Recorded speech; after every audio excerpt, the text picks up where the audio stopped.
Hi. Bharat Pakistan మధ్య ఉద్రిక్త పరిస్థితులు తలెత్తిన సంగతి తెలిసిందే. పహల్గాంలో ఉగ్రవాద దాడి తర్వాత రెండు దేశాలు సైనిక శక్తులను అప్రమత్తం చేశాయి.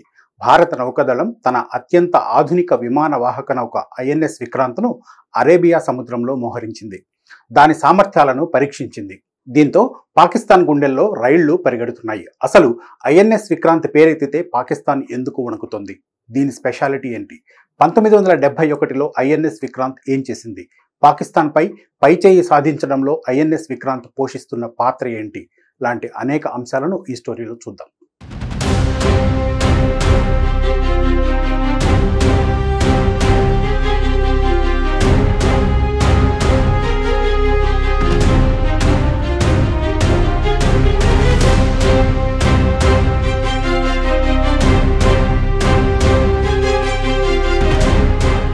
పాకిస్తాన్ను అష్టదిగ్బంధనం చేస్తోంది భారత్.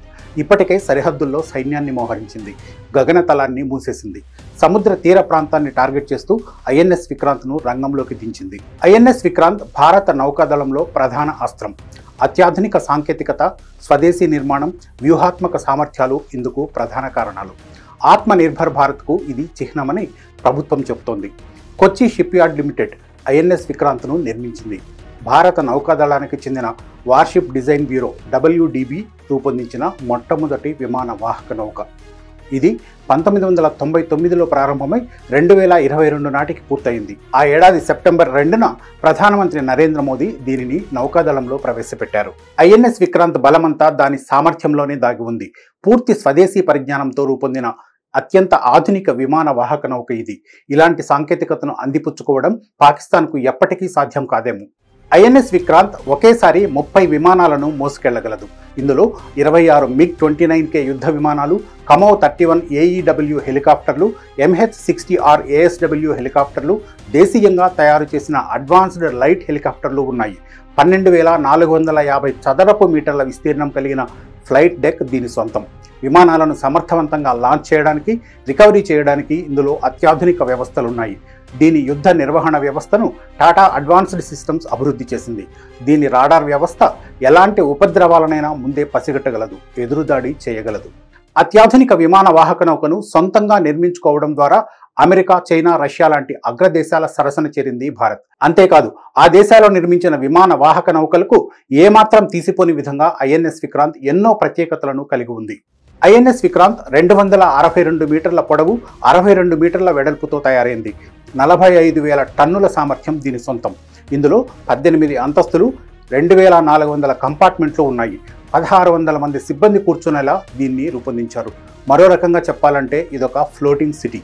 ఇది 28 నాట్ల వేగంతో 7,500 నాటికల్ మైళ్ల పరిధిని కవర్ చేస్తుంది. ఐఎన్ఎస్ విక్రాంత్ బహుముఖ పాత్రలు పోషిస్తుంది. సముద్రంలో నిత్యం పహారా కాస్తుంటుంది. అవసరమైనప్పుడు తన శక్తి సామర్థ్యాలను ప్రదర్శిస్తుంది. యాంటీ సబ్మెరైన్లను ఆపరేట్ చేస్తుంది. ఎవరైనా ఆపదలో ఉంటే ఆదుకుంటుంది. రక్షణ రంగంలో సాధికారత సాధించాలనేది భారత ప్రభుత్వ లక్ష్యం. విదేశాలపై ఆధారపడకుండా సొంతంగానే అత్యాధునిక ఆయుధాలు, యుద్ధ విమానాలు, విమాన వాహక నౌకలను నిర్మిస్తుంది. అలా రూపుదిద్దుకున్నదే ఐఎన్ఎస్ విక్రాంత్. స్వాతంత్రం వచ్చిన తర్వాత బ్రిటన్ నుంచి భారత్ 2 విమాన వాహక నౌకలను కొనుక్కుంది.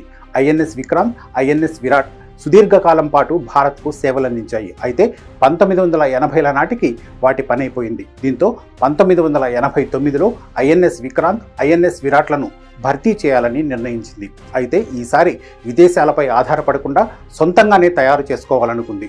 1999లో డిజైన్ పనులు మొదలయ్యాయి.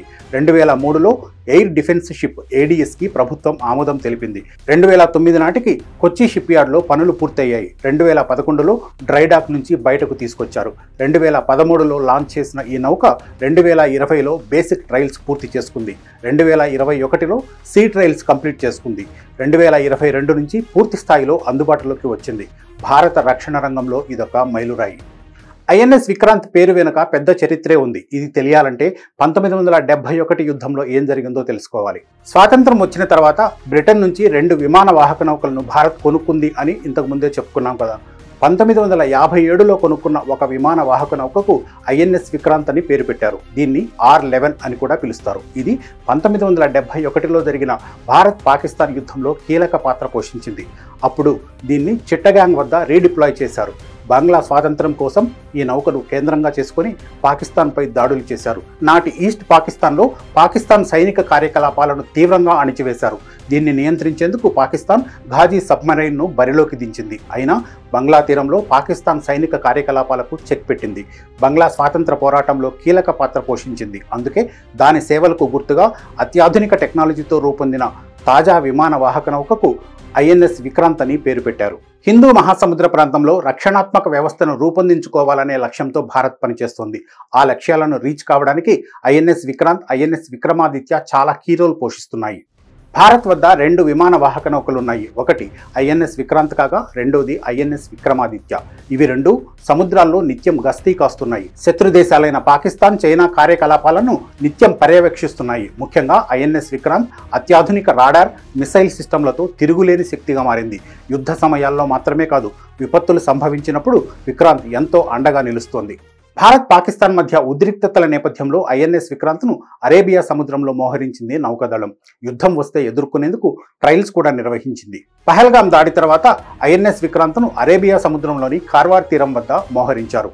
మన దేశ వ్యూహాత్మక సంసిద్ధతను ఇది తెలియజేస్తుంది. దీన్ని మోహరించడం ద్వారా పాకిస్తాన్ సముద్ర సరిహద్దులపై ఎలాంటి చర్యలకైనా సిద్ధమనే సంకేతాన్ని భారత్ పంపించింది. దీంతో పాకిస్తాన్ గుండెల్లో రైళ్లు పరిగెడుతున్నాయి.